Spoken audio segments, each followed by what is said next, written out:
இப்போ பிராணக்காற்று மூலியமாக ஒரு கட்டத்துக்கு மேலே போயிடுச்சுன்னா உனக்குள்ளேயே பிராணக்காற்றை உற்பத்தி பண்ணிக்க முடியும்.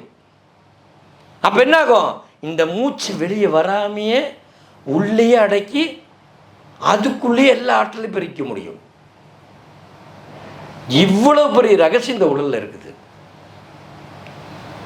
அப்போ இவ்வளோ பெரிய ஆற்றல் இருக்கும்போது இந்த கர்மவினை என்ன பண்ணுது, செல்களில் ஒரு செல்லில் பலாயிரம் கோடிக்கணக்கான செல்கள் கர்மவினைகள் இருக்குது.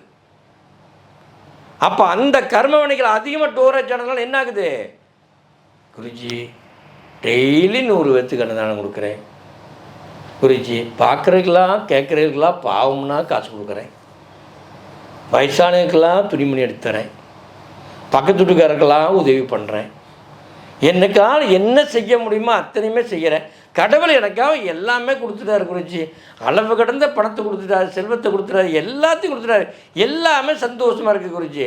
ஆனால் எனக்கு மட்டும் எப்படி குருஜி கேன்சர் வந்துச்சு?